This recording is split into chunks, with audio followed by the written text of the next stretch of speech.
everybody, Hi, welcome back. to So My Wife's a Witch. A Bewitched Deep Dive podcast. And we're so excited to be covering the 4th episode of Season 1 today. Yes, episode 4 is called Mother Meet What's His Name, which before I thought it was Mother Meets What's His Name, but it's literally like, no, like I'm introducing you, so Mother, comma, Meet What's His Name. From Samantha's perspective. Yeah. Introducing him. This episode aired on October 8th, 1964, and was sponsored by Quaker Oats. Was there anything else happening in history on that day? Yeah, so just a few things. Not a very busy October 8th. But something fun that I saw was that Ringo Starr from, the Beatles, finally passed his driver's test after failing it in 1960, but it said he kept on driving anyway. Like the whole time. So the 4 years he was still just driving around. But in 1964, October 8th, he officially passed his driver's test. Very nice. So I thought that was really cute. And then, of course, the same song was on the charts, Oh Pretty Woman. But now, by the 8th, it's number 1 in the UK as well. So Herman's Hermits were dropped down, unfortunately. Sad. Yes, it made it across the pond. It did. Love this. Yeah, it was very interesting looking at the air dates for these episodes. We were reading in David Pierce's The Bewitched history book that there was a bit of a TV guide error with this episode and the last episode, It Shouldn't Happen to a Dog. Apparently, this episode, Mother Meet What's His Name, Yes, was supposed to air on October 1st, 1964, and it's supposed to air as the 3rd episode of Season 1, which we'll get into later on, how the little clues and how you can see why it's supposed to be the 3rd episode. Yeah. But there was a last-minute switch, and It Shouldn't Happen to a Dog ended up airing as the 3rd episode instead, and then this came out a week later on October 8th. So that's interesting. This was written as the 3rd episode, but instead aired as the 4th one. Exactly. Yeah. And you can tell. And you can tell. Which, again, please, if you have the time, which who does anymore, but, definitely try to watch these actual episodes of Bewitched, and then, just listen to us as a little fun breakdown, but, they need to be watched, they need to be seen, and this one is so much fun. I mean, I'm sure if y'all watched our 3rd episode or listened to our 3rd episode, you know how much I did not enjoy that episode of Bewitched, but yeah, for the ones that don't always hit, there's several others, they're all mostly bangers. So yeah, definitely just watch along with us, have some fun, and we'll try to have as much fun as we can along the way. It's just hard to see Darrin in a bad light. Yeah. We're rooting for him, but he makes a lot of mistakes along the way. Exactly. So yeah, it's a blast. Yeah. Should we get into the episode? I guess we can. Okie dokie. Yeah, it starts out with the narrator is back. Yes, which was the first clue that, because we didn't have it in this 3rd episode we covered. So that's gone. And so as soon as we start this one, it starts with the narrator, like the first 2 episodes. And we're like, oh, wait, something's a little wrong here. Continuity is off. Yeah, so definitely the first clue that, something's amiss. And he's narrating Samantha gardening and planting all these seeds that she talked about doing in the 2nd episode, be it ever so mortgaged. And now she's actually out in her garden planting all the flowers. Trying to make her vision a reality. And we see Darrin leaving the house, and the narrator talks about how the husband can go to work secure in the knowledge that their mates are at home digging rather than in town shopping. Yes, I wrote that quote down as well. I know. I thought that was funny. I'm always worried about that, Right. If I had a mate. But I'm sure most everybody who has such a thing would be so worried that, their mate is out spending their money. Right? The hard-earned money. Yeah. That the man earns. Right? And the woman spends. Of course. That's all women are good for, don't you know? Spending money, gardening, cooking dinner. Yeah. These having days. children. Rearing babies. Yeah, so I love that quote. But yeah, she's digging away in her garden. And I love they put she has dirt on her face. Like she's out there sweating. Putting in work. Yeah. And she comes out to see what all that work has grown. And instead, the flower bed is filled with dead flowers. Crusty, dead. Dried sticks. Yes. And so she sees Darrin through the window coming down the stairs. And she's like, oh, man. Oh, boy. Oh, these flowers. They were so beautiful. High hopes for these ones. Reach for the sky, but then they fell to the ground. So yeah, she twinkles her nose, of course, because she wants to impress him. And then there's magically beautiful flowers growing in the garden. So, and he comes out and he takes note of them and gives her a big ol' kiss. Well, I love it because it's quiet because the narrator she'll talk and the music's whatever. So he goes in to kiss her, but then he stops because he notices the flowers and he's like, oh, those look great, and then kisses her. So the flowers are more important than him kissing her. Right. It's cute little details. Which, yeah, it's nice that he's taking notice of all of her hard work. Exactly. But also, wouldn't he have noticed every other morning them progressively getting more closer and closer to death? Sadder and sadder. But she didn't have time to water them or take care of them. She was doing other womanly duties in the house. They just moved in. Yeah. She's got to move. She's got to unpack everything and get them all settled in. She's got to build the IKEA furniture. Yeah. No money for the TaskRabbit for her. No money. No money for it. I would also like to point out, though, it's interesting. I was just thinking, because we know from the past 3 episodes, Darrin's attitude towards Samantha and who she actually is, right? And suppressing her.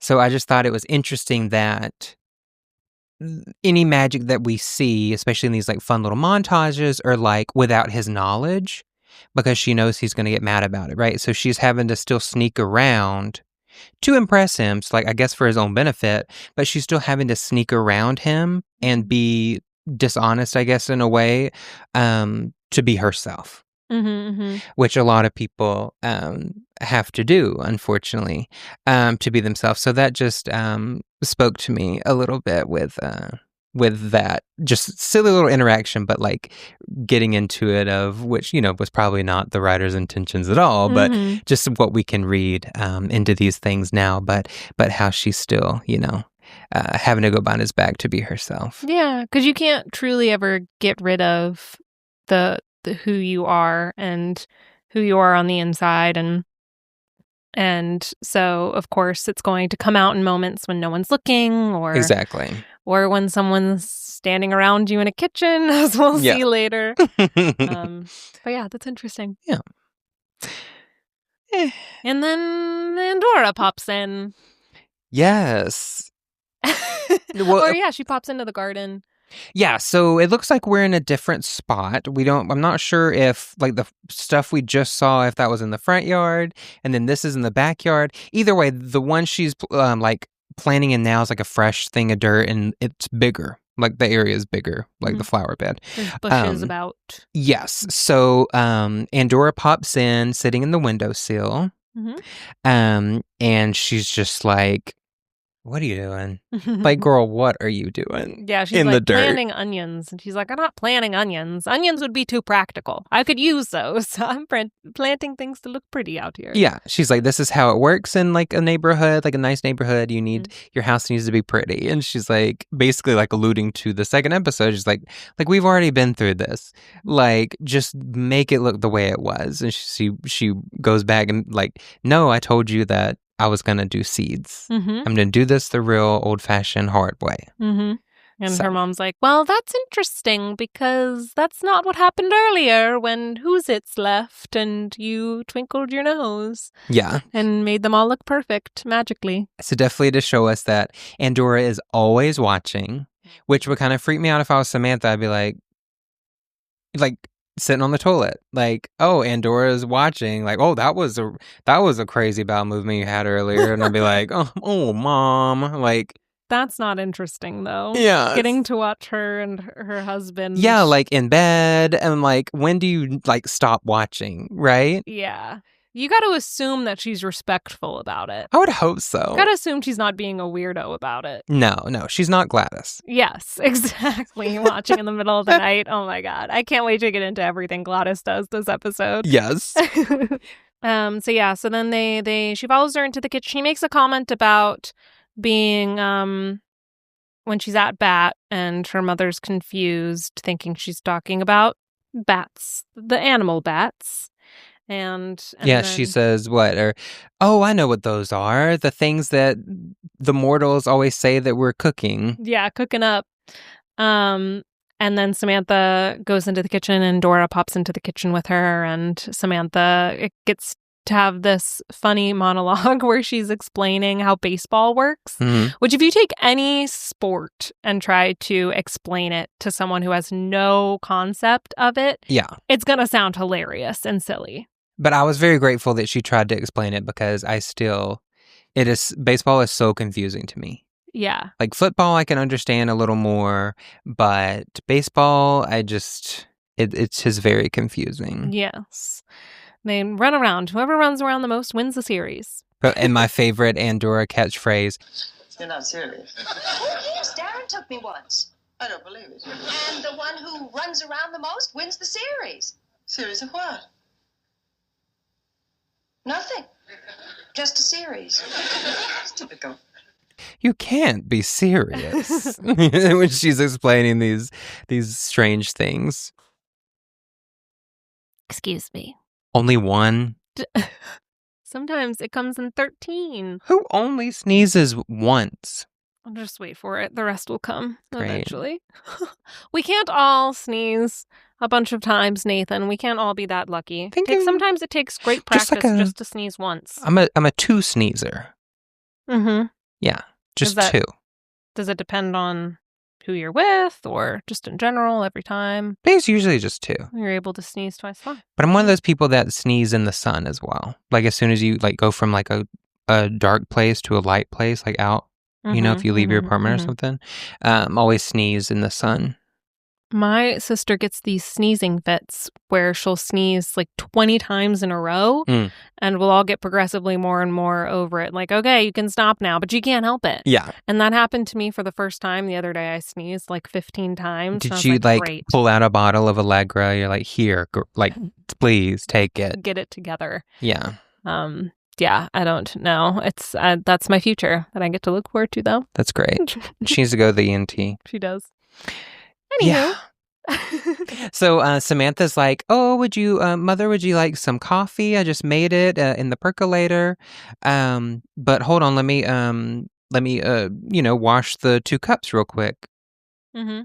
And Endora's like, "What? Wash out the 2 cups?" Mm-hmm. And then she reveals the cupboard, and we see that they don't have any plateware or anything yet. Yes. And the first part that confused me about this is when we see in the first episode, she has that kitchen full of things she has to put away. Mm-hmm.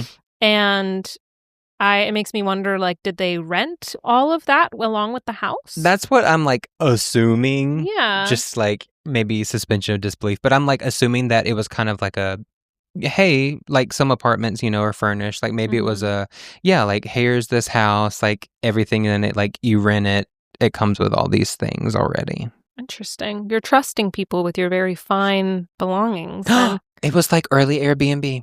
Exactly. Nowadays with Airbnbs, I stayed in this Airbnb over the weekend, and every single pan that they had, the Teflon was coming off of the bottom, like the non-stick was coming off of the... and they didn't have any really good belongings. My cat, Mufasa, is very curious as to what's going on under your seat, Nathan. Oh. But anyway, yes. And this is their lack of plateware and everything is also a clue that this episode was written before It Shouldn't Happen to a Dog. Because, of course, in that one, we know that there's this large dinner party that she's throwing where she certainly has tons and tons of plateware, glassware, and flatware. Silverware. Yeah. So this is another clue that this one was meant to come out before that episode. Mm-hmm. But yes, and then of course Endora's like, no, don't don't worry about it. And she magics her own Turkish coffee. Yeah, I wrote she doesn't want Sam's shitty coffee. Her percolated coffee. She's like, absolutely not. Like, why would I do that when I can literally pop in whatever coffee I want around the globe? And she does. She gets her some Turkish coffee in the cute little cup. Mm-hmm. And Samantha's like, she kind of holds it out, and Samantha's like, like an animated the characters with like the scent trails, right? Mm-hmm. And they're like following they're it, like floating. That's what Samantha does. But of course, she's like, why don't you get yourself some? And she snaps out of it, and she's like, no, like that's not the way Darrin wants us to do things, and stuff. So, and she turns to her and she even says, and I'd love it if you wouldn't do that either. And her mother's like, do what? And she's like, you know exactly what I mean. But I think it's interesting that she, like, is it more difficult for Samantha seeing her mother so freely use her magic? Yeah. And she can't? Like, is there a part of her that kind of misses and wishes that she could just wave her hand and bring anything she wants about? And she does, but with such freedom. Yeah. And it's like, this is the life you signed up for, Samantha. Like, I did not sign up for this life. So please do not police me or my behavior. Yeah. Let me be the witch I was born to be. And exactly. I love being. And that you should be as well. Yeah. Yeah. Yes. So then next we cut to my favorite. We cut to Gladys and Abner's house. I love them so much. And he's doing the little, hitting some balls in the living room, trying to get them into like a mason jar. And she's talking about, her neighbors across the street, that something's not right. I think it's funny. She immediately beelines for the window, and Abner's like, get away from the window, Gladys. Without even looking, because he knows it, because he's looking at the golf ball, but he knows this where she's going to go. So he just automatically says it. It's so cute. So yeah, he's doing it, and she's trying to like talk to him like, hey, like these things are going on. And he's like, can you please move? Like, I'm listening, I'm interested, but can you please move? Yeah, and it's funny how no matter where she moves, she's still in his way. Yeah. Like, even when she's standing next to him, not in his line of play with the ball, with the golf ball, her shadow is still her shadow. Yeah, that's what I was going to say. Over the ball. He's like, nope, you're still in the way. So we find out that she has these little gloves on, so cute. That she is on her way out, because she is a part of the neighborhood welcome brigade. With two other ladies. Yes, the welcome wagon of Morning Glory Circle. Thank you. How could I get it wrong? How could you? So yes, and she's nervous to go over there because she's like, I know something's wrong. I'm kind of nervous, but then I want to see what's going on. But then she hints to Abner too. She says, and those two ladies really want to go over there and see inside this house themselves, but of course not because they think something's wrong, just because they like to snoop. They're nosy. Yeah, they're nosy. Which is hilarious because when she actually does peek inside the window, it's Gladys who's like looking around, craning her neck to try to see every inch of this place. Exactly.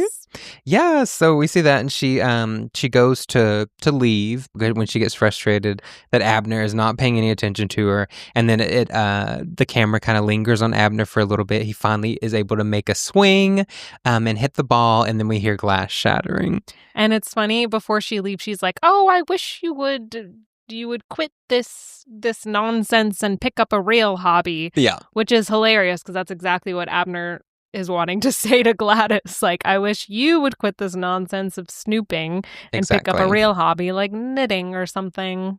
Yes, I love it. And then after that, we cut back to Sam's kitchen, and Endora is sat on the counter helping her make a ham. So Endora is like reading the directions out of this giant cookbook, but she's going too fast, and Samantha's like, hold on, like I'm still putting the cloves in the ham, like you're going too fast. And it looks like there's, did you say ginger ale on the counter? Yeah, because she's like reading the ingredients, like what to do in the, like there's ginger ale, which I'd never heard of, putting ginger ale with a ham. I feel like I've heard of this before, and it adds a lot of flavor, and the carbonation does something to tenderize the meat. Well, you remember mayhaps? that little trend or whatever it was when people were using Coke Yeah. to cook and everything? Yes. The flavors of this ham, though, sound really interesting. It's got the clove, the ginger ale. There's pineapple pieces on top. Yes, like a classic ham. Classic. Classic ham. Yes. And then Endora. Oh, yeah, she's preparing it, and she mentions how easy it is now. You just put it in the oven, and then you set it to whatever time you'd like dinner, and she realizes she forgot to ask Darrin what time he'd be home for dinner. And so then... she says, oh, hold on, let me wipe my dirty raw meat hands off. And she's like, I gotta go to the village and call Darrin. And Endora's like, why do you have to why do you have to leave your house to call him? And she's like, oh, because the phones aren't hooked up yet. Yeah, the cord's tied up behind the phone. So yeah, it's definitely not connected. And Endora's, of course, like, that's dumb. Like, I got it. And, makes the phone work without it being plugged into anything. There you are. You can call now. Well, just remember, you did it, I didn't. Yeah, and then she calls Darrin, and Darrin's like, oh, I'll get off at 6:30, so I should be home around 8. What a commute! An hour and a half? Yeah. That is a long time. Because I guess we're never sure, like, what suburb or, like, city or whatever that they live in or around. I think somebody says it definitely feels like it's, like, on the East Coast somewhere, or on, like, the East side. Gives New England-ish vibes. Yeah, for sure. Mm-hmm. Yeah. Yeah, so he has to drive an hour and a half out of the city into their suburb. And, oh yes, and then they're talking about the recipe, and Samantha goes to put the ham in the oven, and she's setting the time, and Endora's like, oh, like gives her some sort of recommendation on cooking time that's different from the recipe book. Yeah, Endora suggests 25 instead of 20 per pound. So she's like, no, I would do 25. And Samantha's like, oh, well, I thought you didn't take any interest in, human affairs like gardening and cooking. And Endora's like, I said I didn't believe in exerting myself. I didn't say I didn't know how. Exactly. And if that ain't me, honestly, like, I know how to do things. That doesn't mean I should have to. Exactly. Just like I know how to farm and drive a tractor, work cows. Doesn't mean I want to. Yeah. Did you grow up on a farm? Yeah. Oh my God, Nathan. She doesn't even know me. I don't even know who you are. Oh. Stranger. But yeah, I thought that was cute too, because again, like, if these were in the correct order, right, the episodes, then it still mirrors what she told her about the decorating in the second episode. Like, yeah, I know what to do. It just doesn't mean that I do it myself, but like, I know what looks good, right? So same thing here. Exactly. And then the welcome wagon arrives, and Endora pops away. She says, I'm going to make myself scarce. We don't really know what that means, but we assume she's going to be nearby. Yeah. And Samantha goes to open the door, and we have these 3 lovely ladies standing in the door. Yeah, so we meet Gladys, of course, is there between them, but we also meet June Foster and Shirley Clyde. Mm-hmm. And Gladys is immediately craning around them to try and see what's going on inside. Yes. And then these children start running into the house. Yes, one at a time. So a total of 3 little boys run between the 3 women at the door. So we learn that one of them is June's son, one is Shirley's, and my favorite, when the 3rd one comes in, they say, oh, and we don't know whose kid that is. Basically, like, we don't know where he came from. Yeah, he's which just is here, adorable. And he's the only one that doesn't have a line either. Oh, when he comes in? Well, just in general, like, the whole time they're, like, oh, there. That's true. Throughout the rest of it, he doesn't even explain, like, I'm a horse. The other kid speaks for him. Exactly. They were over But budget. he was a horse. He was, like, committed, like, to the bit. Yeah, we see him on the bed. He's like, "Oh, horses don't speak. I can't speak. That's why he doesn't have a line." That's why. Yeah, they run in and they immediately start grabbing things. Yes, like grabbing stuff off the TV, the model boat off the ship. Excuse me, the model ship off of the TV, and a whole bunch of stuff. But of course, it's the children, whatever. And Sam seems like completely, at least outwardly unbothered, right, by this. And then, also, Shirley Clyde, Mrs. Clyde, is holding a cake plate, like a travel cake plate, and said that she brought coffee cake. And so there it is. We get another callback to coffee. She's like, "Oh, well, I have some right now in the kitchen." Like, listen. And she's like, "Oh, y'all can stay out here. Like, I'll go in the kitchen and get it ready." But then, of course, June and Shirley are like, "Oh, no, like, we'll follow you. Like, we're not really company." But just because they want to see the house, right? And so, like, when Samantha turns her back, they, like, pick up some of the stuff on the coffee table and, like, look at each other like, ooh. I know. They look at the cigarette box and they're like, ugh. And then cheap, yeah. Yeah. Well, because what she says, oh, like, about the boys, like, no, they need to stop because your stuff needs to last you a long time. Like, pointing out that they're poor and they're not going to be able to afford to replace things. Oh my goodness! And I'm like, damn, June. They're quite rude threaded too. They point at the art above the mantle as if it's just a man playing guitar. Yeah, but not fancy enough for them apparently. No, they would never. They would never have something. They only do still lifes. Yeah. Fruit. I wouldn't do fruit. I would do a big bowl of like crinkle cut French fries. Ooh, yes, with some nice ketchup on the side. They have to get the texture right of ketchup, though. Yes. Yeah, that sounds nice. So then they go into the kitchen and Gladys is immediately snooping. She's snooping out the window. Yes, and then Samantha sees her and she's like, "Girl, what you doing?" Yeah, can I help you? Leave my blinds alone. And she keeps peppering in questions, trying to kind of suss out who Endora is. She asks her about if her gardener has curly hair and all these crazy questions. Does he work nights? Yeah. So like the whole time, like the other two ladies are doing their normal thing, right? Like the committee should be doing, like asking Sam about herself, the house, how much they're liking it, things like that. And then they get into asking her to be on a picket line. But the whole time, anytime Gladys says anything, it's always like random stuff about like, was your mother just here? Like these things because she's been looking through the windows, and so they all look at her like she's crazy because they're like, that's not what we're talking about. Like, what are you doing? So that was cute.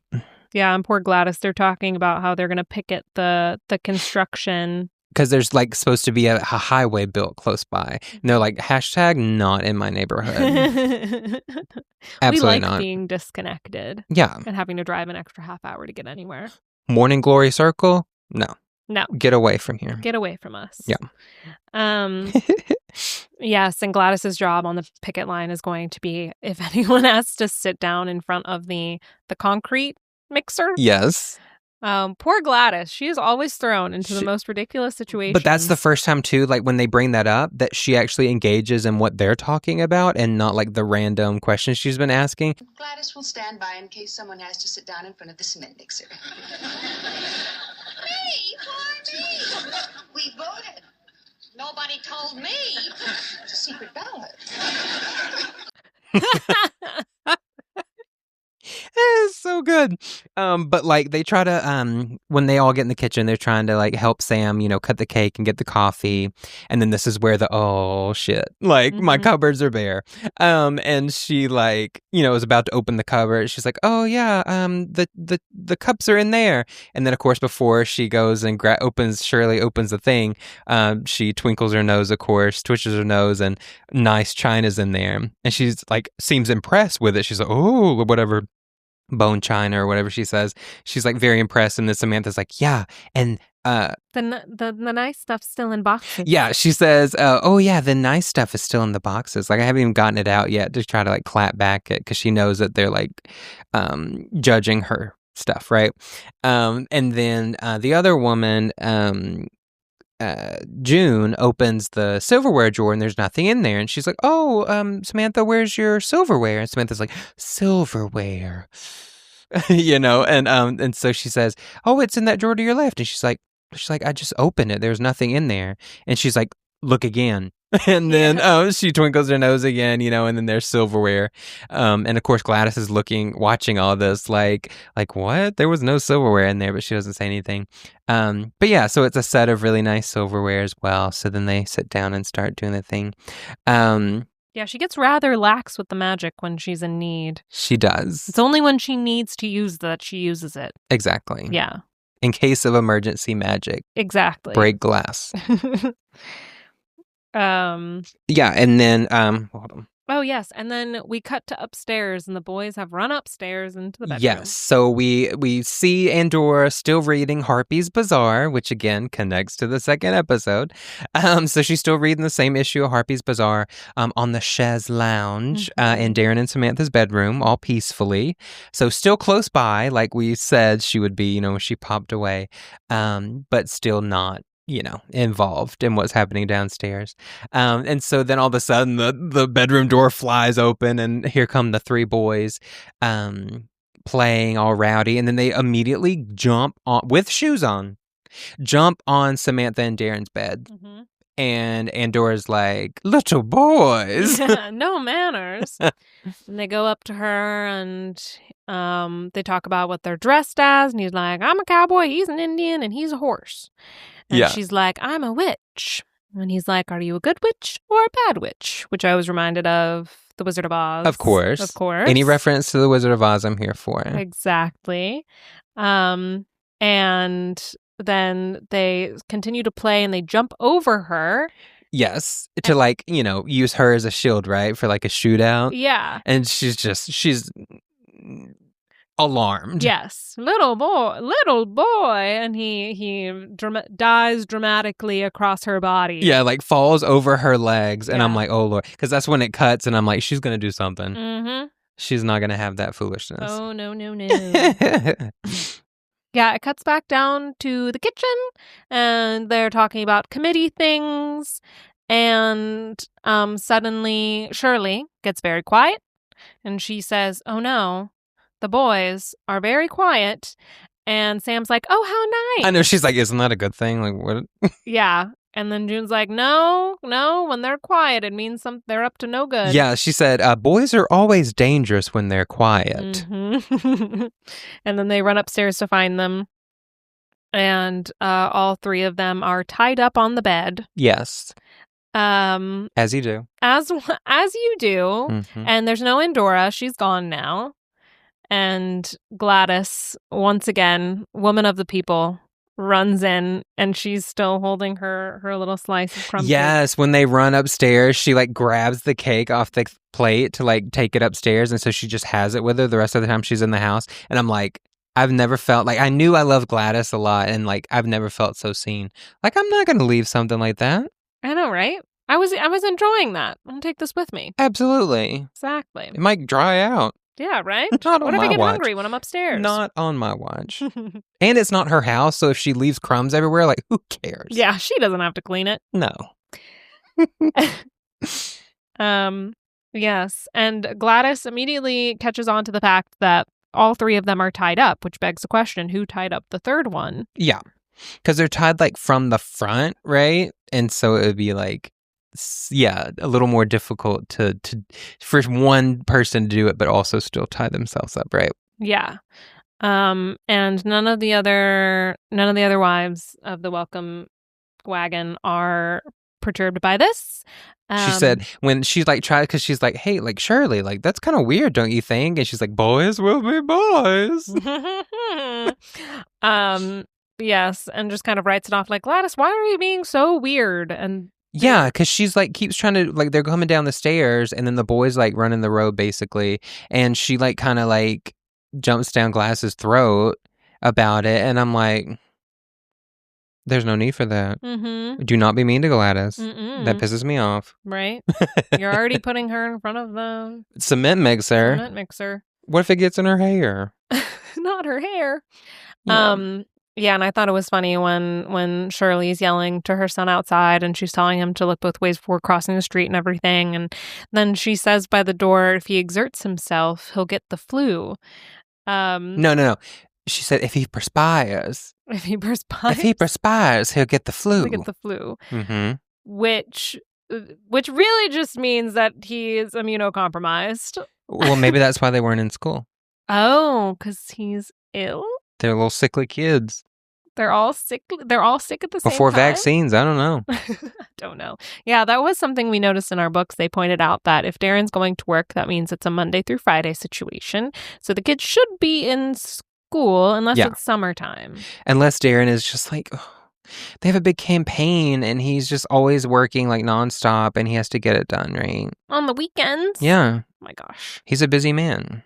Should be helping his wife unpack. Yeah, so when Sam's saying goodbye to Shirley and she's like running after her like, sickly kid in the street, June is like behind her, like, because they have like I don't even know what you call that piece of furniture, but like a piece of furniture right there beside the door. And she's like, open the cabinet. And she's like looking down in the cabinet behind Samantha's back, like pops up real quick before Samantha turns around, and says goodbye to her. And well, before she says goodbye, she offers her decorator to Samantha, and Samantha goes, "Oh, that's very kind of you." I'm like, "No, that's very rude. They've been so rude to her, and she's been so kind and taken it all with grace." Exactly. But I love it. The last line that she has.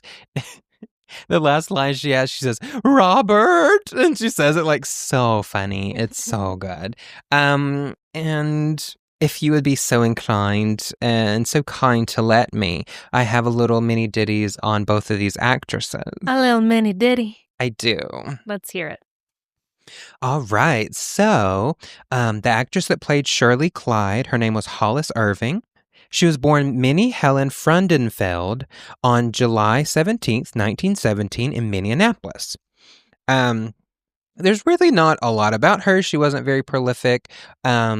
Not a lot written about her, but she was in a sitcom called Blondie in 1957, only lasted one season. And then in 1972, this is my favorite part, in 1972, she was in the low-budget eco-horror movie Frogs! ! Oh. Sam Elliott is also in it, like in an early role. But yeah, it's so much fun. I learned about it through Dead Meat on YouTube. He does kill counts and stuff. And he did Frogs, and it's just the most bizarre, most fun. Like go watch it. I need to watch it. Yeah, but she's in that and she dies, of course. She gets killed by the frogs. Spoiler. Sorry. But yeah, her death is really fun. But speaking of her death, she passed away in real life on December 28th, 2002, and she was 86. Oh, wow. Long life. Yes. So for the actress that plays June Foster, there was a lot. Mm-hmm. A lot that I, wouldn't be able to squeeze into a mini ditty. But so I made it a little more compact. Her name was Alice Bax. She was born on May 17th, 1923 in Salt Lake City. She had two sisters and she went to the University of Utah. And there she became a very celebrated and incredible violinist. Oh, wow. Mm-hmm. And she even earned the title concert mistress in the school's symphony. Symphony? I just want to be part of your symphony. Exactly. She even earned the title of concert mistress in the school's symphony orchestra. Wow. Yes. And then, of course, like a lot of people did, after Pearl Harbor, she joined Waves, which was the female division of the Naval Reserve. She mostly served as a Jeep driver around Chicago and then San Francisco, and she graduated college in 1945. So, she was like a lot, some people we've already covered. Of course, our main trio of cast. She's kind of started out with radio as well, and then slowly transitioned into television as well. So yeah, she was like, I think there was like over 83 different acting credits just on television for her career. She was very prolific, and she guest starred on lots of things. Just a few, like, Alfred Hitchcock Presents, Leave It to Beaver, Gunsmoke, and The Virginian. If you could name it, she was probably on it. So yes, she loved to work, and she seemed very popular. But yeah, and something else that I thought was interesting is that she also committed a lot of her time and energy to charity as well, and her music. So she didn't just do it in college. She continued playing the violin, and it was really important to her. Good for her. Yes. And unfortunately, she did pass away on March 15th, 2007 at 83 years old of natural causes.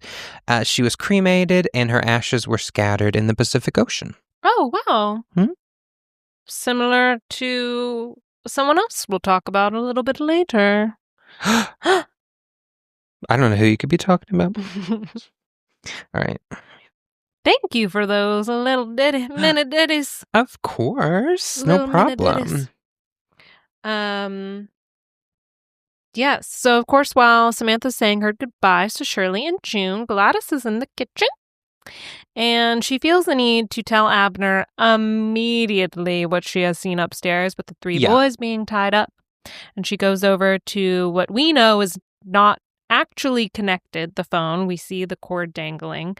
But she dials her home phone number. Okay, but did you notice that she still, grabbed her cup and saucer to, take it to the counter? Like, she was, gonna wash it up or whatever, but then, still looking around and grabbed the phone. No, I was wondering about that. I wasn't sure if So she was funny. bringing it over there so that if someone walked in, she Yeah. could just be like, "Oh, I'm just Yeah, exactly. sipping or something." Very smart on her part. Cake is gone, The cake is gone. She as it should be. down the hatch. Yeah. And yeah, she dials Abner, and and we can't hear what he's saying, but we know that he's like, "Who is this?" That's my favorite. She's like, "It's Gladys." And the way she says it too is just hilarious. She's so shocked and saddened that her own husband just asked who this is. Yeah, and she's just walking around the kitchen, checking to make sure the coast is clear while the cord is just dangling, and she's not noticing, of course. Classic comedy. My favorite, though, thing that he does say, when she's like, there were 3 boys tied up in the bedroom. And he says, so, it's because she's like, so, what's wrong? It's totally normal for 3 little boys to be tied up in a bedroom. I know. It's like, so what? Yeah, so what? I know, he's so uninterested in anything. Yeah. Yeah, he doesn't want to give credence to anything she's saying. So No. it would make it reality. And he thinks she lives in fantasy. He never tells her to get her medicine, though, in this episode. That's true. Maybe they had to talk about it. No, they're waiting on the refill. Oh. Because he made her drink it all in the episode 2. They're out. She's out of her medication. Yeah, but he's probably also disinterested because he's trying to clean up the glass that he broke as well. That's true. He's busy. Yeah, he's like, damn it, where do we keep the broom? I don't know where anything is in my house. Where anything is in my own home. Yes, and then she gets off the phone and she hears a knocking at the door, and she goes over to the back door and she opens it, and it's the first person of color we've seen on screen. On Bewitched, Bewitched. And he's there to set up the phone, and it does not occur to her that it shouldn't be set up yet. Yeah, she's oh, okay, yeah. Go ahead. Come on inside. Yeah, so she lets him in. So yeah, she makes her way back up front to tell goodbye to Sam and everything. And she's like, oh, by the way, I let the phone guy in. He's here to hook up your phone, And Sam's like, oh, thank you. And then closes the door. And Sam's face of relief and annoyance and rolls her eyes like, oh, thank God they're gone, right? And then what does Gladys do? We see Gladys again after Samantha closes the door. What does she say exactly? What did I write it down? Isn't it something like, connect the phone? Her mouth is really it's really interesting the way that the shape that her mouth takes to say these words. Yeah, so we see her again, and she's looking into the camera, and she says, to connect the phone, because she just realized she just used the phone. How could there be somebody here to connect it when it's clearly already connected? Yes. And then Oh, and then it cuts to her and she's in her own home and she's laying down on the couch, and Abner's on the back of the couch, and there's a cold compress on her head. Yeah, an ice pack on her head. Yes, and and yeah, he's like, don't talk so loud, or don't get too excited. You'll melt the ice cubes quicker, or something like that.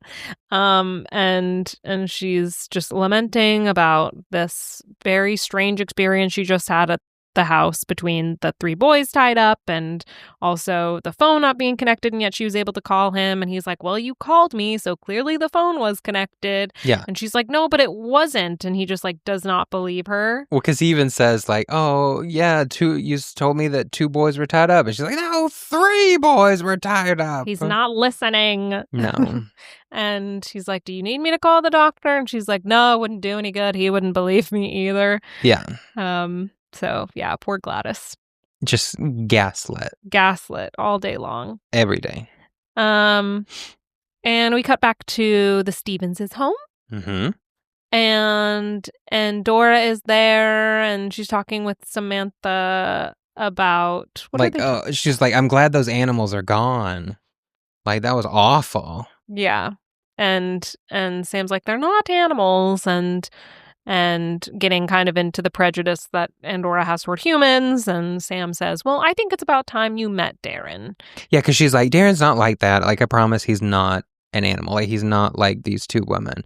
Like, he doesn't covet, like, all these, like, things, you know? Mm-hmm. And she's like, you need to finally meet him. Like, this is crazy. Like, and then you'll see for yourself that he's wonderful. He's not like other mortals. Like, you're going to love him.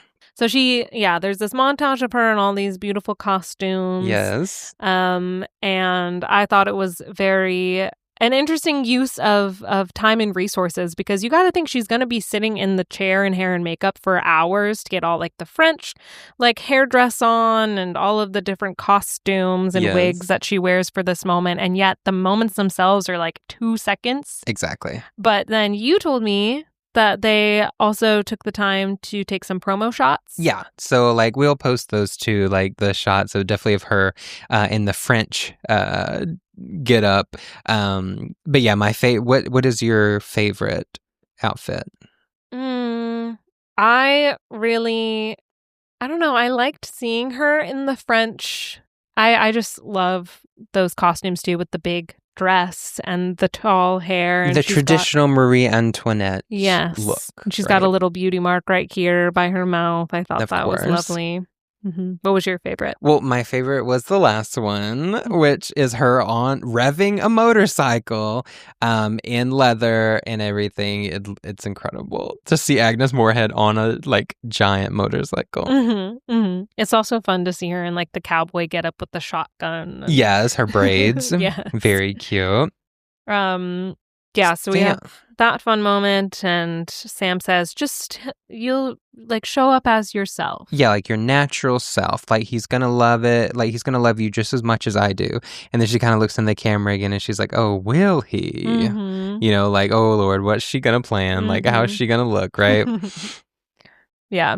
And then it cuts to later that evening before Endora arrives, and Sam and Darrin are coming downstairs. Like, full, like, I'm going to an award ceremony. I'm going to the Oscars. Like, he is in a full tux and bow tie. She's in a gown. Mm-hmm. I'm like... white tie outfits. Her dress is down to the floor. Yeah, is this that big of a deal? Mm-hmm. Very fancy. But they look very nice. Mm-hmm. And of course, Darrin is immediately like kind of he's nervous to meet Endora, of course, but he's like saying like, "What does she look like? Do you look like her?" And Sam's like, "No, I look more like my father." And he basically starts insinuating like, "Oh no, like I hope she doesn't."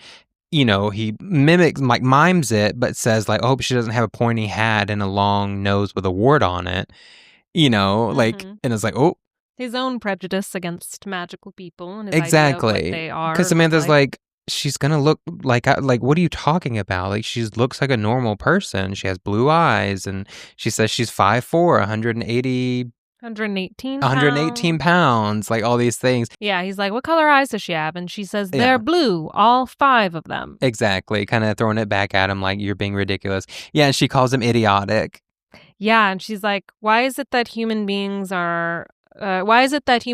care more about what people look like than what they are? And exactly. Or like who they are. Yeah. Yeah.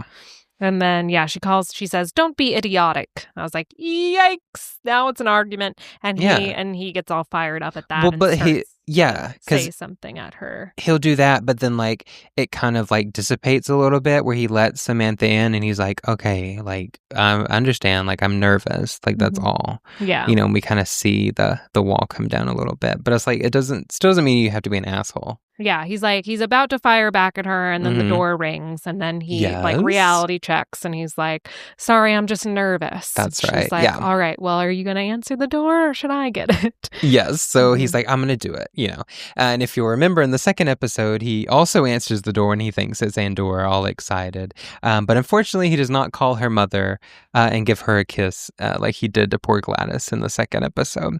So yeah, he answers the door, he looks really nervous, and then we see the realization on his face that, oh wow, she does look just like a normal person. And then he like smiles, and then Agnes is such a good actress. She has this very composed, severe face, right, when she sees him, and she drops it just for a second to give him a kind of a smile, right, and goes right back to the whatever face, like the serious face. And I'm like, she's good. It's such a cute moment too, because you see they spend the perfect amount of time on them looking at each other and taking each other in. It almost feels like love at first sight almost. There's this sweet, tender moment, and it cuts to Sam, and she's smiling, and she almost looks like she has tears in her eyes. Yeah, she's like radiating, right? Yes. But I mean, like, let's be honest, like every outfit other than her normal robes, right, that they put her in, like she looks incredible. She has this hair wrap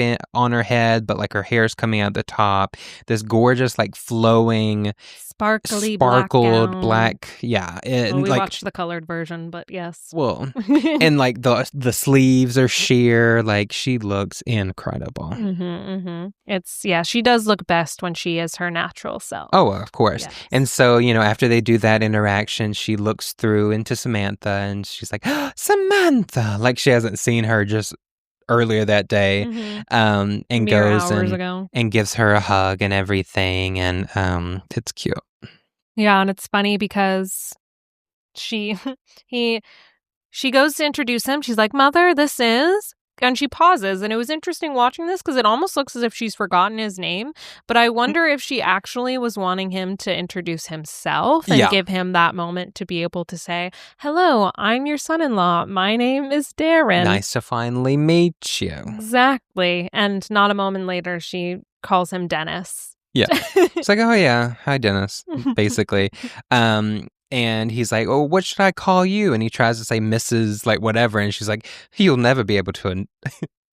She says, you'll never be able to pronounce it. Just call me Endora,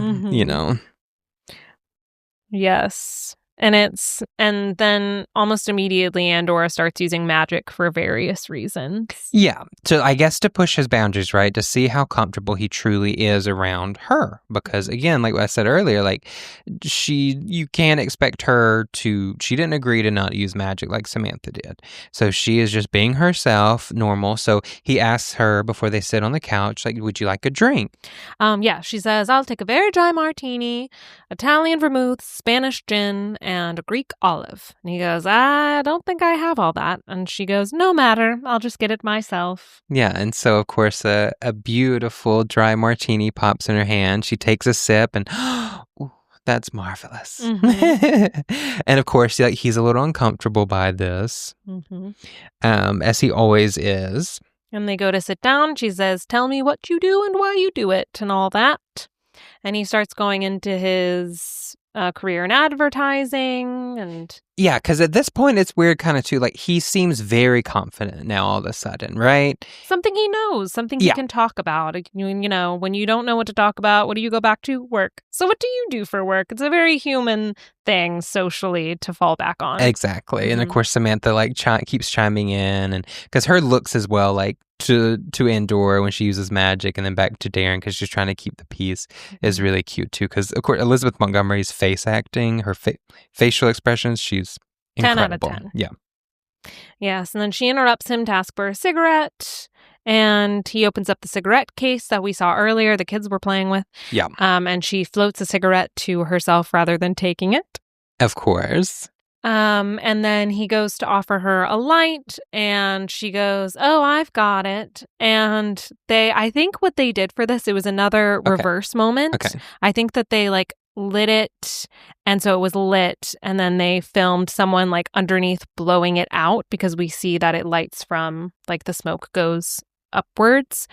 Look at you being a little sleuth. I know, because I wondered how they did it, and then I rewatched it because I was wondering. So she must have said light in reverse, or like somehow, or said tile or whatever, made the mouth movements backwards. Oh, okay. So that I when mean, they put Agnes it- is a great actress, but I don't know if she'd be able to say it backwards. No, not backwards, but said the opposite thing. That was a trend for a while on Snapchat. Did you ever? Never mind. No. I'm not going to get into that.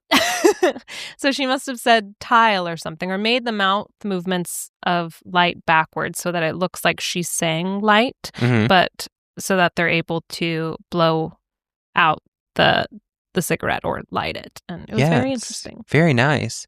If you would like to tell Madison she's wrong, give us your theories of how they made this work. Yeah, or if you know, because that is just my theory of how it happened. If you know actually how they did it, I would love to read all about it. I'm very interested.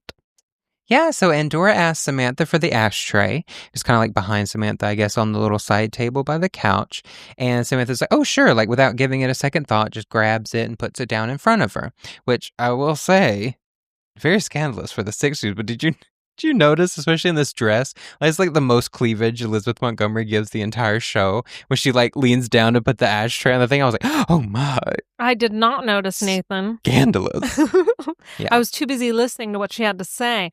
She was trying to talk about... I'm just kidding. Okay. But she is trying to continue the conversation about Darrin's work. Like, they're actually trying to answer her questions, and Endora's just trying to make him uncomfortable with the magic and actually bring up the elephant in the room. Yeah, so as soon as she sets the ashtray down, Endora's shocked. She's like, kind of interrupts what Darrin's saying, and she's like, Samantha, why did you do that? She's like, do what? She's like, what are you talking about? She's like, why did you forget your levitation? Like, did you forget how to do it? Like, what is happening, you know? And she's like, oh, no, we just prefer to do things. Darrin prefers me not to do that here, basically. And Endora's like, well, he doesn't want you to be yourself then? Yes. And he's like, no, she can still be herself. We just like to do things the normal way. And then we see the floodgates start to open. So yeah, Endora calls him out, as she should, and she says, why do you object to my daughter being herself, young man? Which is good, like direct. It's, lots of authority, just, I appreciate it. Why are we beating around the bush or pretending we like each other? Like, let's get down to brass tacks. What is the conflict? Let's discuss it. Yeah, like, you're making my daughter not be herself, and I don't like that. Very right to think so. And he says, well, she can be herself. We've just decided to do things the normal way. And she's like, well, what you call a normal way, we call asinine, or something to that effect. Yes. So, well, no, he calls it nonsense. He says, we've decided not to do any of that nonsense. And she's like, nonsense? Like, actually offended, because again, that is their culture. their life. Yeah. Like, it's not nonsense. And then he just keeps kind of like digging his grave, right? Like digging in the hole and saying these things. And Samantha's trying to like help and be like, oh, calm down, mother. Like. She's like, he didn't mean that, Darrin. Please. Exactly. The tone shift is hilarious. Yeah. And then so we get another good quote. Like this whole scene, like there's so many good Endora quotes. But she says, what is normal to you, young man, is to us asinine. And he seems shocked by what she said. But yeah, so they get into it and she gets up from the couch, right? And she's like very fired up because he's disrespecting her. And she's like, are you threatening me? And he's like, not exactly. Like he starts to puff up his chest and it's like clearly you don't know who you're dealing with yet because he's like kind of getting all whatever, right? Yeah, it's very interesting that he's like, we prefer to do things our way as a married couple and we're going to figure it out with any help from you, which I thought... like we don't need your help with anything. Which I thought was very rude of him to say to his mother-in-law, who he's been looking forward to meeting for so long, and he was so nervous to meet her, and he's insulting her outright multiple different ways and basically telling her to butt out of their business, which it's her daughter, it's her business. Exactly. Because she does say, like, well, I know this was your decision, Samantha, but like I don't and did not approve of your decision. Yeah. Which I feel like that's like also the first time that she like explicitly, said that out loud, right? To Samantha. Yes.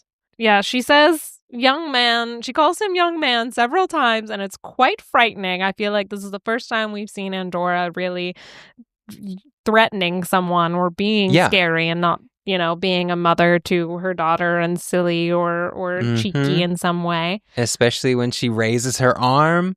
And then Samantha's like, mother, because she's about to do something crazy. And then she's like, you better be glad I didn't do that or else you would have been an artichoke. And then she basically tells him, like, you better watch yourself, young man, because mother is watching. And then she disappears in a puff of smoke. Like, again, like Wizard of Oz, like in this poof, like fireball, basically, right? Yeah. And then as soon as it like that happens, we cut to Gladys looking out her window in her night clothes, freaking out. Right? And then we like zoom out a little bit into their bedroom and she's holding binoculars. Holding a legit pair of binoculars looking at these people through her window. And so of course he jumps out of bed like, oh, what's going on, and turns on the light and she says what she saw, but then she starts talking like, well, you can do anything to me, you can call me crazy, you can kill me, it doesn't matter because this is all a dream. I thought that was quite interesting because she's never said that before. She's never been like, well, this is all just make-believe. Like, she truly believes she saw something crazy and was looking out the window. But in that moment, we're made to believe that she thinks she's just dreaming? Yeah, well, maybe off screen, off camera, she did get some of her medicine. He, like, dosed her up before she went to bed. Maybe. How would you like to suspend your disbelief to make that make sense? Let us know in the comments. Yeah, and so she just dreamily goes back to her single bed because they have separate beds, like I Love Lucy or something, or the Flintstones. And she just gets back in her own bed and goes right back to sleep. Yes. And it is also interesting that she they haven't even had dinner yet over at the Stevenson's house, which we know he said something about 8:00 being a good time for dinner, or he'll be home by 8. And if he's home by 8 and they change into their dinner clothes, we'll say maybe it's 8:30, and we'll say that conversation took 30 minutes and it's 9 p.m. maybe, and they haven't even eaten dinner yet. How's she keeping that ham moist? Right? How's it not dried out by now? Yeah. I guess just in the fridge, right? Well, or she has to add more. She has to add more ginger ale. They'd want to eat it hot. It's probably out in hot. It's on a hot plate or something. I don't know how they're keeping it warm. But why is you see my priorities? The food. The food. But my point that I'm trying to make is that Gladys, this is supposed to be the middle of the night at the Kravitz's house. Exactly. But it's like barely 9 p.m. So I guess maybe they go to bed really early at 8 or something. Or just like trying to reiterate like, hey, these are old people. Yeah, this marriage is very different from Samantha and Darrin's marriage. Exactly. Yes. And then we cut back to Samantha and Darrin. And have they had dinner yet? I don't know. We never see that couch. beautiful ham get carved up, unfortunately. We never do. Very unfortunate. What does she serve it with? I have so many questions. Yeah. And he's like, what could you do if she turns me into an artichoke? Yeah, And he she's asked like, could she really have turned me into an artichoke? And she's like, yeah. And he's like, that's kind of creepy. And he's like, would you have been able to do anything about it? And she's like, no. Mhm. But I could turn myself into an artichoke. And it's so sweet. It reminds me of The Notebook when she's like, I think I was a bird in another life. And he's like, if you're a bird, I'm a bird. And I thought it was a very sweet moment where she's like, I would become an artichoke with you. Yeah, but yeah, because she reassures him too. Because it still seems like he's then maybe this marriage isn't going to work, right? Because he's like, are you still on board with this? Like, basically saying, do you believe your mother? Like, do you feel the same way she does? Basically, like again, like more ultimatums, right?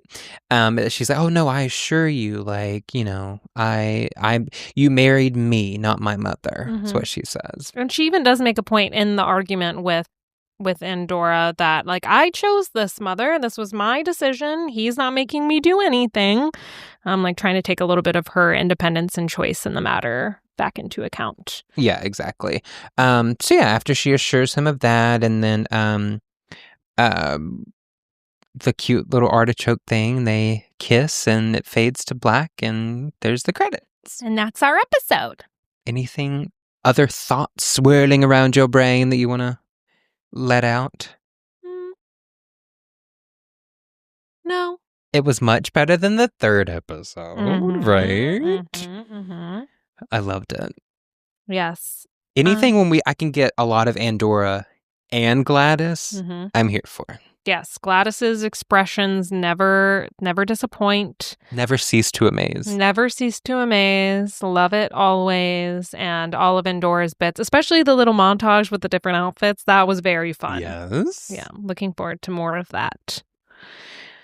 Yeah, so I guess that's the end of the episode. That's the end of the episode. All right. Well, sign off. Okay. Bye, everybody. Do you happen to have a deep dive for me today? Oh, I do, and it is anything but little, because it is on the incomparable, the incredible Alice Pierce, who plays Gladys Kravitz. Yes. Yes. I'm so excited. I'm so excited. I love Gladys. Yes, she was an incredible lady. Okay, I gotta buckle in, kids. Yeah, buckle up. Okay. I'm ready. All right. So Alice Pierce was born October 16th, 1917 in New York City. Nice. She was an only child, and her father, Robert, was a foreign banking specialist. So that job required them to move abroad when Alice was just 18 months old. So he's like who you call if you need like a Swedish bank account or an offshore bank account. Yes. And this brings us to the first of our trivia questions. Already, I know. I really peppered them in this time. Okay. Which of these cities did Pierce not live in? Okay. A, Rome, B, Vienna, or C, Brussels? Rome, final answer. Rome, final answer. And they did not live in Vienna. However, they did live in Brussels, Antwerp, Rome, and Paris, to name a few. Must be nice. Right. And at 9 years old, while they were living in Brussels, she fell off a swing. She was trying to impress some schoolmates or some boys or something. And she landed on her chin, which caused it to be underdeveloped, and it just grew wonkily. It never grew in fully. And even though she went and saw several specialists in Europe and doctors, they all just told her, like, this is just how it's going to grow in now. Oh, I just thought she just had a small chin, like some people do. Right? I thought that as well. No, I cannot picture her with like a more, substantial chin. That's Mhm. so funny. Yeah. So that injury is what gave her iconic look, her most striking feature. And she went into a little bit how it caused a lot of insecurity in her when she was younger. But as she got older and she went to college and, boys were courting her, and she realized that having charm and wit and being able to hold a conversation is more important than being pretty any day. Looks will fade and all that. So she kind of grew out of her childhood insecurities and accepted it as a part of her. Yeah. And actually, when she describes a moment where she looked in the mirror in college and took a look at herself and decided that if this was going to be such a big feature, why not use it? And so that's what helped her decide to become an actor, a comedic actor. I wonder if, like, because of that is the reason she's able to do, like, such incredible facial expressions. I feel like it is. For sure. Because I just like mentioning when she leaves the house and she goes, the phone's not connected. It's the way that her mouth moves. Yeah.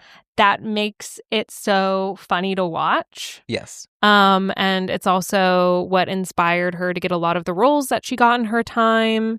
Was this sort of character that's like a little witless and funny and all that. So. That reminds me. Can you give us a Gladys face? Should I wait for an opportune moment in the deep dive and flash it at the camera? Yes. Okay. I'll pepper that in for you. Okay, good. I'll take requests. The family, so the family ended up returning to New York when she was a teenager, and she studied dramatic arts at Sarah Lawrence College and graduated in 1940 with a degree in drama.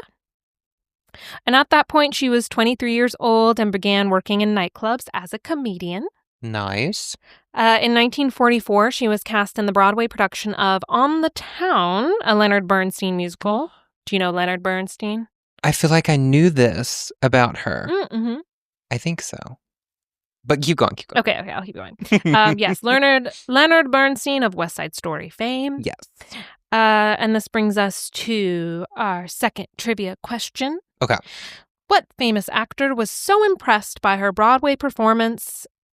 Pierce was the only actor from the original cast to act in the 1949 movie adaptation. Yes, this is what I know this. Okay. Yes. Okay. So what famous actor was so impressed by her? Was it A, Marlon Brando, B, Frank Sinatra, or C, Gene Kelly? B, Frank Sinatra, final answer. Okay. Not Frank What? Sinatra. Are you for real? He was in the movie alongside Yeah, I thought her. it was Frank Sinatra. It was Gene Kelly because he played Gaby, the main role, and he also co-directed with Stanley What was his name? Donen. Gaby. Okay. Come on, Gaby. Yeah, so anyway, Gene Kelly, who co-directed the movie adaptation. And her performance in that film was well received, and she was then given her own variety show, The Alice Pierce Show. Oh, wow. What year was that? 1948. Nice. Yes, 1948. That's a big deal. Mm-hmm. I love, too, like, it's so cute, like, because Judy Garland, basically did, the same thing for Gene Kelly in the beginning of his career. She was like his biggest cheerleader. Aww. So that's nice to see him paying it forward to other people as well. Yeah, that's wonderful. So yes, the Alice Pierce Show, this was in the early days of the ABC network. It combined humor and music for 15 minutes every Friday night. And it ran for just over 2 months. So it didn't have a very long run, but it was still quite loved at the time. Mm-hmm. And then that same year, she married her first husband, John Rocks, a.k.a. John Barber, who was a Broadway composer and lyricist. And our third trivia question. Okay. I'm gonna. Maybe, I hope I get one actually right. I think you will. Okay. Which of these famous songs did Rox compose? Was it A, I Want a Hippopotamus for Christmas? I hope not. I hate that song. B, All I Want for Christmas is My Two Front Teeth? I also hate that song. Or C, It's Beginning to Look a Lot Like Christmas? All Christmas songs. Yes. Okay. It's hippo, isn't it? It is. It's A, I Want a Hippopotamus for Christmas. Well, at least I got one right. Mm-hmm. Yes. Yeah, so he composed that one. And he ended up dying of a sudden heart attack in 1957. So they were happily married for about 9 years before he passed. And she continued acting in movies and Broadway shows, eventually meeting Paul Davis, who she would later marry in 1964, in 1956 on the production of Bells Are Ringing. She replaced Jean Stapleton in the original Broadway production as Sue Summers, and Davis was stage managing the show at the time. So he was a stage manager and a director, and they went on to own a frame shop in California together. But yes, so anyway, she met him on that production. Speaking of 1964, the same year she remarried, she was also offered the role of Grandmama in what beloved TV show? Was it A, The Addams Family, B, The Munsters, or C, I Dream of Jeannie? Why grandmother? Like, what? She's only like 40, right? Yeah, she is only like 40, but I don't know. Maybe she was an old 40 in those days. Oh, it's kind of like the Golden Girls, right? Where they're all like barely in their 50s and they're all like these decrepit old grandmas. Then they try to put them with the oldest men. Mm-hmm. Yeah. You're avoiding the question, Nathan. Oh, yeah. What were the choices again? A, The Addams Family, B, The Munsters, or C, I Dream of Jeannie? A, The Addams Family, final answer. That is correct. Nice. Congratulations. Thank you. Blossom Rock got the role instead. She turned it down and later that year joined the cast of Bewitched. I'm very glad she turned it down. However, shortly before Bewitched began filming, she was diagnosed with terminal cancer. She kept it a secret, although you can see as the show goes on that her health declines. Her final episode on the series, Baby's First Paragraph, was filmed on January 21st, 1966, and she passed away from ovarian cancer on March 3rd, 1966. And then Sandra Gould replaced her on the show as Gladys. Yes.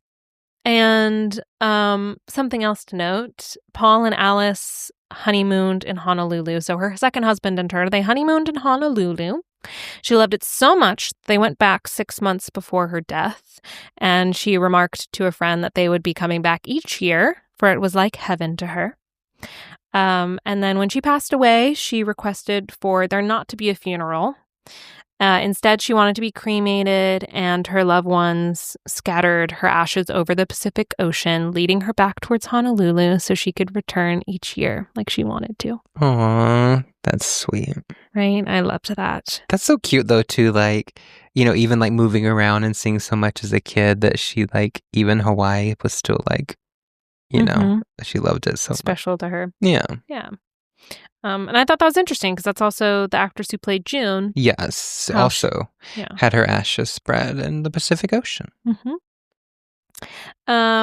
And Pierce posthumously won an Emmy Award for Outstanding Performance in a Supporting Role in a Comedy for Bewitched in 1966, the year she passed. And her husband, Paul, accepted the award on her behalf. Oh, good. And then he passed away a couple of decades later. Yeah. Yeah. Well, thank you. Yeah. Another sad one. And I guess our second and only, I believe, actor replacement. Yeah. So we got those out of the way, and of course we will do the deep dives on both of our replacers when we get to them in the show. Yeah. So, but yes. No, it was really great learning about her life, and I got to read, there were a lot of articles, a lot of newspaper articles that Hmm. you can read about her and about her life. And one of them, the title was The Chinless Wonder. Oh, And she goes into the accident and kind of her struggle with the way she looked and turning it around into something that she could use for her career and for her Mhm. life. And she always was in such good spirit. She talked about how even when she, in those 2 months before she passed away, even when she was bedridden, she still was in such a good humor and state. She would journal all the time about her medication she was taking, and she handed that over to her husband before she passed and said, give this to, cancer researchers because maybe they can learn something from my experience. And yeah, she was just a lovely woman who always was in high spirits no matter what was happening. Yeah. Yeah. Wait, she for Sandra Gould, who replaces her, such big shoes to fill, Mhm. right? Luckily, she does a great job as well. But yeah, I've always loved original Gladys the most. So Yeah. Cherish her while she's on the show for of us. course. I think that's all we have for you today. Thank you so much for joining us for another episode of So My Wife's a Witch, A Bewitched Deep Dive podcast. And, if you watch this show growing up like I did, or when it was originally airing, if, you want to share some of your favorite Alice Pierce moments or Gladys moments, with her playing Gladys, of course, definitely do that in the comments on our social media or the comments on YouTube. To celebrate the incredible actress and woman that she was. So, What a wonderful idea, Nathan. Mm. Yes. Find us on socials at Bewitched Deep Dive. We'll be looking for your comments. We will. And, we could read some of our favorites. So, Oh, that's true. We could start the next episode with our favorite yes. moments. So you might hear your comment on the show. Bye-bye now. Bye.